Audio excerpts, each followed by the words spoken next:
You are listening and watching The Adventures of Brian. My name is Brian Dieleman, and these are my adventures. Why don't you stick around for a little bit?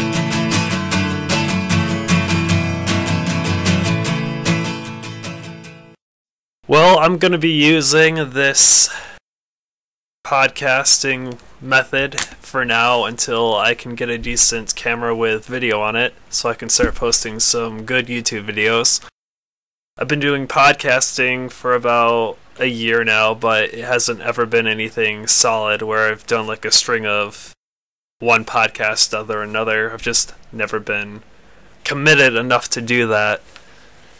And especially with all the stuff that's going on with my life, it's just easier for me to do videos more so. But until then, I'm going to do a podcasting method for these videos right now and just do a slideshow of some of the photographs I've taken on previous backpacking trips.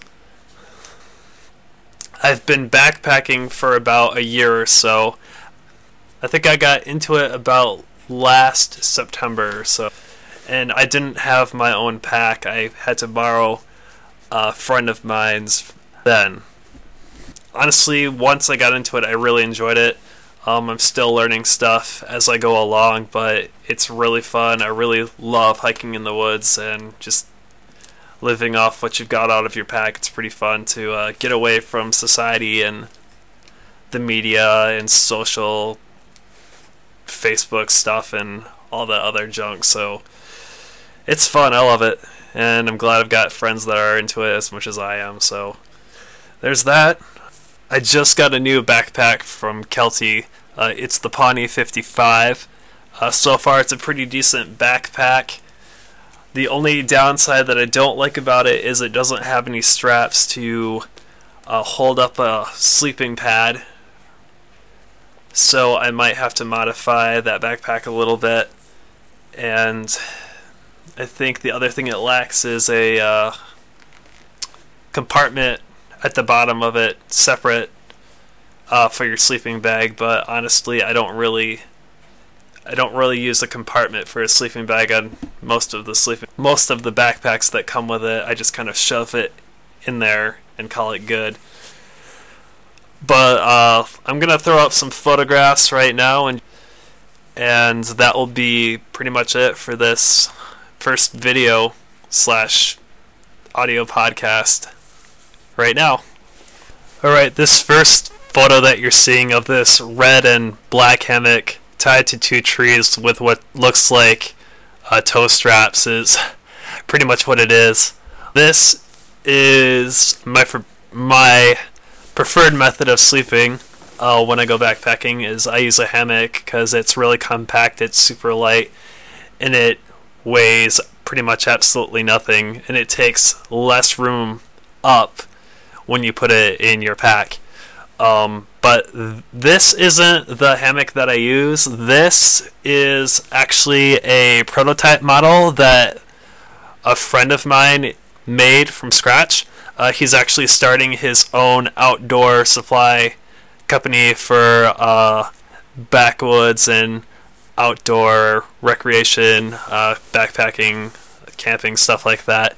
And this is actually one of his prototypes, and I believe it's either the third or fourth. I'm not absolutely sure about which prototype number this is, because he's gone through a lot of trial and error and field testing, and I actually field tested this one while we were here. And this is actually not a backpacking trip. This is a camping trip I was on, I think about 2 or 3 years ago.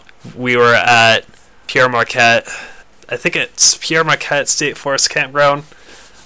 Just a normal rustic campground you'd spend the night at. But either way, it's a great way to even just camp out of your car. You don't have to pitch a tent, just tie a hammock to 2 trees and you're pretty much good. The only down part about this is that the 2 ends weren't really strong enough to hold the hammock on the trees with no matter who was inside, and it actually did end up coming off the 2 strings, or at least one of the strings, late at night, and the person that was in it ended up on the ground and sleeping on the ground, but they were still comfortable. But it's, like I said, it's a prototype, so it's all trial and error. So I told my friend about it and gave him some feedback on it, and he's making really super awesome hammocks now, and he's actually making his own backpacking backpacks from scratch right now. Like, this guy is super legit. So that's this photograph. You know, I can't really find any of those backpacking photos I shot. I know they're on my computer somewhere or on my external hard drives, and I will definitely make it a matter to do another podcast of just those photos and not these, which haven't been from any backpacking trips whatsoever, but they're still kind of neat just to post to give you guys an idea of how I live out of my car when I'm on the road or camping, or I don't want to buy a hotel and spend like $50 to $60. Pretty sure that's even more than that for just staying overnight. So this is Baxter Bridge State Forest Campground. This was overnight. I had a shoot up near Kingsley, Michigan, which is about an hour and a half away, and I didn't want a hotel room, and I knew of this campground already, so I just packed all of my stuff like I was going up to camp out for overnight, and I brought all my camera gear with me because I do photography when I'm not working my 9-to-5 job or I don't have anything else going on my weekends. But just drove up here, figured the campground's right here, set my stuff out, pretty much set a fire up, brought a, I think, like really cheap gas stove with me, some water from that blue thermos that's on the picnic table, and it was such a warm night I didn't even bother to set a rain fly up, and I just had an underpad. And I just remember the night being really, really hot and humid. I did not sleep well at all. It was just too hot, too muggy, just absolutely disgusting. It's just a hit or miss when you camp in the summer. There's just some nights that are way too hot and some that are just right.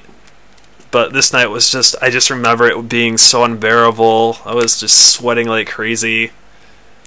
But I still managed to wake up, get ready, get dressed. Oh, and the neighbors I had were ridiculous. I swear they're from the backwoods, like super legit.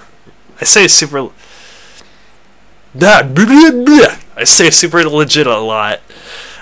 Sorry about that. That's part of my words that are in my vocabulary. So, that was this night. This shot was taken the next day prior to the photo that you just saw.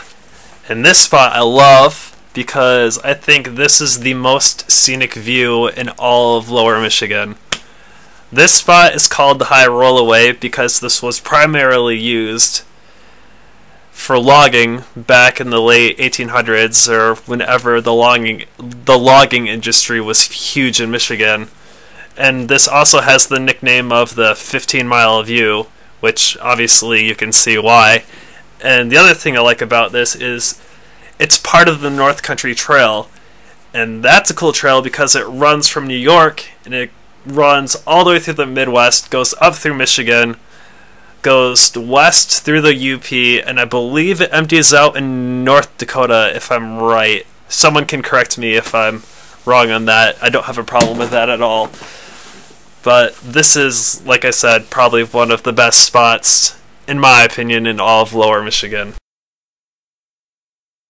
This was the cook kit I primarily used when I went out on adventures like this.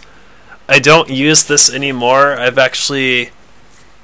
made my own cook kit from scratch, and I'll talk a little bit more about that in an upcoming, hopefully, video, if not another podcast like this. But I've got my red gas stove from Gander Mountain with your little knob, there we go, to turn how much flame you want on it, and I've got a blue thermos with water on it because obviously I was staying over only one night. But I don't know, I just feel it's too bulky. I don't really like it, so that's why I ended up switching. Well, that's pretty much it for this podcast, guys. I'm hoping to do a few gear reviews within the next couple of episodes. Hopefully get a camera to do some videos, some field testing here and there.